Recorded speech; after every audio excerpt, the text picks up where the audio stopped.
The United States and the world have been ignited by a video showing a Minneapolis police officer murdering George Floyd. But this crisis has taken our minds off, temporarily, of the coronavirus pandemic. But as all 50 states begin their plans for reopening, and the death toll mounts over 100,000 in the US, we decided to talk to someone who has been on the front lines of dealing with the coronavirus pandemic.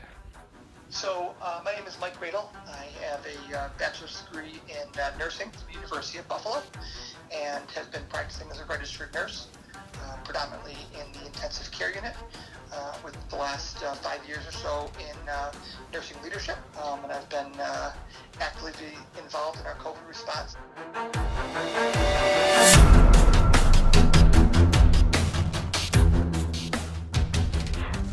So where does this kind of COVID response story begin for you? When does it kind of escalate? I know there was like a certain point for all of us when we're watching, the president on TV and the schools start to close and the NBA. Today, the World Health Organization officially announced that this is a global pandemic. When was it pretty at the top of your mind for the first time? So we do work on emergency preparedness and disaster management pretty routinely, but I mean there's so many different possible scenarios that could exist, anywhere from a pandemic like we're experiencing now to a fire in the hospital or something like that. The actual COVID situation and the challenges that was going to present started probably January, February is when we first started to really think, oh man, this is going to be a thing and it's going to be coming our way. Around the same time, the president has been criticized for downplaying the threat of the coronavirus. Have you been briefed by the CDC? I have. Are there words about a pandemic at this point? No, we're not at all, and we have it totally under control. It's one person coming in from China, and we have it under control. It's going to be just fine. That optimism was in conflict with both his economic and health officials at the time. Trade advisor warned White House in January of risks of a pandemic. And this is a memo from Peter Navarro, said failure to contain a coronavirus outbreak could lead to hundreds of thousands of deaths and trillions of dollars in economic losses. It is the most direct warning known to have circulated at the key moment among the top administration officials. Again, this is being reported by the New York Times' Maggie Haberman. So focus a lot of our meetings turned from, long-term, big picture stuff into what do we need to do now as an organization to prepare for this. And this included, assembling our supplies, figuring out what we're going to need as far as supplies and assets and supply chain. As cases surged nationwide, particularly in New York State, there were concerns of supply shortages at hospitals. Equipment, masks, PPEs, and ventilators. I asked if they were ever impacted by the surge in demand for these types of protective equipment. I feel very, very fortunate that the people in supply chain and purchasing have done an amazing job of working with our vendors and also with the local and state government in facilitating getting the staff here, the frontline staff, all the PPE that they need. There's never been a time when someone's come to me and said, I need an N95 or a box of gloves or a gown, and I've been unable to supply them for them. So that's really good. I understand it's not been the same way at other facilities and other harder hit areas like down in New York City. So I kind of want to talk too about the public health implications of this. We've heard a lot about the transmission of it through the air, through surfaces. We're based on kind of hospitalizations and where you're seeing people moving in and out.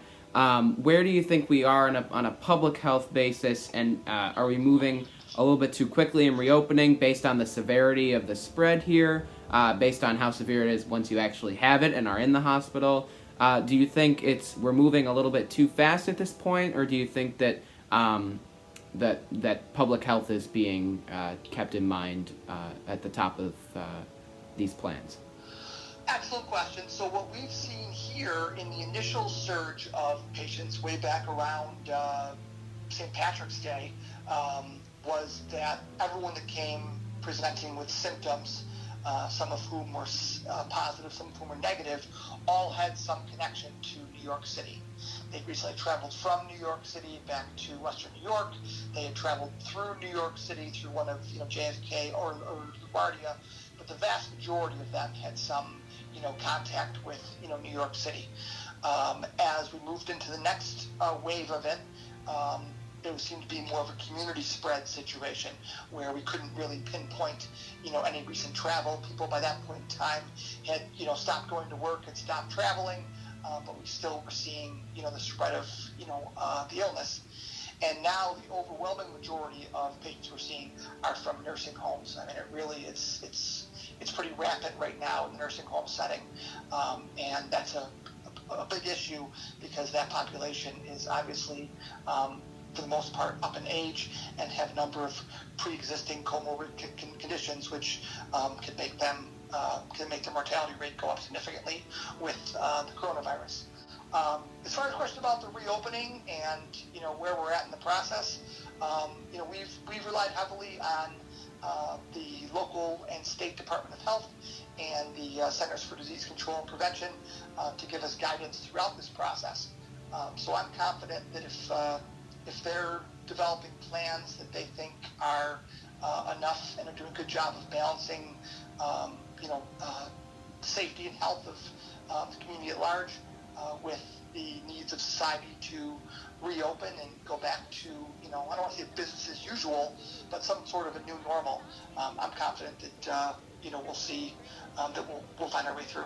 So how do we stay safe as our lives adjust to this new normal? Well, there's some simple advice. In the initial phase of this, staying home and staying safe was really the message that we played out and that we very much spread to the community, and we appreciate, in what they did by staying home and, flattening the curve. Now that we've progressed into a better understanding of, the virus and how it spreads, and also, have a better grasp of the condition in general, both locally and also nationally, the best thing that the community can do is to wear a mask, to social distance, and to wash their hands. And those three things are fairly simple things that if I said, hey, you can go about your business and do what you want to do. You just have to follow those three simple recommendations. Most people would say okay.